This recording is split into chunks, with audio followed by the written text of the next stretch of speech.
भेड़ों का मुकाबला देखने के लिए गांव वाले छतों पर चढ़े बैरोड। राजस्थान में मेलों में पहलवानों का दंगल किया जाता है, यह आम बात है।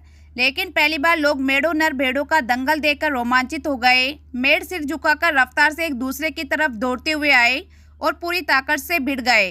फाइनल मुकाबले में दोनों मेढ़ों ने एक दूसरे को बराबरी की टक्कर दी और मैदान नहीं छोड़ा। दोनों को विजेता घोषित किया गया। यह मुकाबला बैरोड शहर से 9 किलोमीटर दूर जैनपुरावास गांव में हुआ। मौका था धाकड़ बाबा के मेले का। नर भेड़ों की कुश्ती देखने के लिए बड़ी संख्या में जुटे लोग। जैनपुरावास गांव के धाकड़ बाबा स्थल पर नर भेड़ों की कुश्ती के दौरान लोगों का उत्साह देखते ही बन रहा था। यहां जैनपुरावास, पहाड़ी, मोरदा, मौसमपुर, मोहम्मदपुर, पहाड़ी, गुती, पनियाला, सोता नाला सहित आसपास के गांव एवं ढानियों के लोग बड़ी तादाद में पहुंचे थे। नर भेड़ों को लड़ते देखने के लिए लोग मकानों की छतों पर चढ़ गए। बैरोड में इस तरह का यह पहला दंगल था।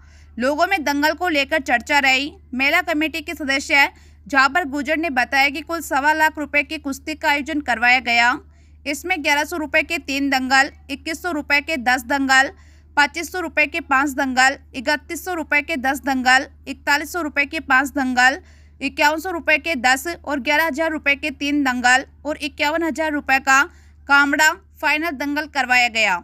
मेला देखने के लिए बड़ी संख्या में लोग पहुंचे। 150 नर भेड़ दंगल में शामिल। फाइनल मुकाबला बराबरी पर छूटा।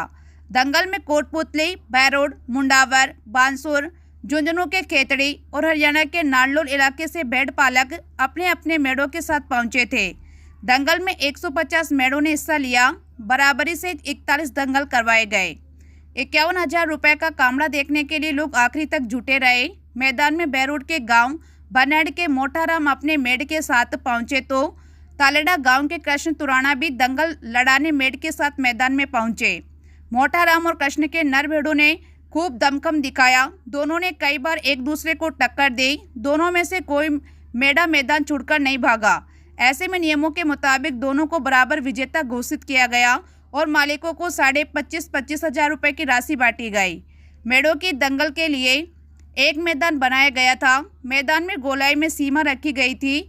हार जीत का फैसला दोनों के नियमों के तहत किया गया। दंगल में शामिल कोई नर भेड़ अगर अब पहले मैदान छोड़कर सीमा रेखा से बाहर चला जाएगा तो उसे हारा घोषित कर दिया जाएगा। दूसरे नियम के तहत अगर दोनों भेड़ मैदान पर बने रहे और एक दूसरे को मारना बंद कर देते तो ज़्यादा टक्कर मारने वाले भेड़ को विजेता घोषित कर दिया जाएगा। आखिरी 51,000 कुश्ती बराबर पर छूटी। इस बार नहीं हुआ था पहलवानों का दंगल। पशुपालकों ने दिया था आइडिया। मेला कमेटी के सदस्य और ग्राम पंचायत पहाड़ी सरपंच जगदीश रावत ने बताया कि यह मेला हर साल धुलंडी के मौके पर होता है। इसमें पहलवानों के बीच दंगल होता रहा है। इस बार मेले में आयोजन नहीं हो पाया था। मेला कमेटी के सभी लोग नहीं जुट पाए, इसलिए औपचारिक मेला ही भरा। दंगल न होने से लोग मायूस थे। धुलंडी को मेले में पहुंचे कुछ पशुपालकों ने मेला कमेटी को सुझाव दिया। उन्होंने कहा कि rot area, Haryana, Alwar, Kotputli border क्षेत्र पहले बड़े स्तर पर भेड़ पालन होता था, लेकिन समय के साथ इसमें गिरावट आती गई। अगर मेढ़ों का दंगल करवाया जाए तो पशुपालन प्रमोट होगा। हरियाणा और कोटपुतली क्षेत्र में नर भेड़ों का दंगल छोटे स्तर पर होता रहा है। हांडी सरपंच जगदीश रावत ने बताया कि पशुपालक और खासतौर पर भेड़ पालनों को प्रमोट करने के लिए यह एक अच्छा आइडिया था।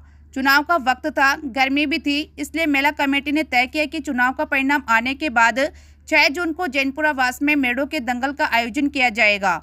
मेला कमेटी में शामिल जगराम गुजर, जैनपुरावास, झाबर नेता, सिंगानाथ, पूरन भगत, लीलाराम, रामेश्वर, पहलवान और राम सिंह योगी ने पशुपालकों से संवाद किया तो मेढ़ों के दंगल के बारे में उनकी राय ली। सभी को यह विचार पसंद आया।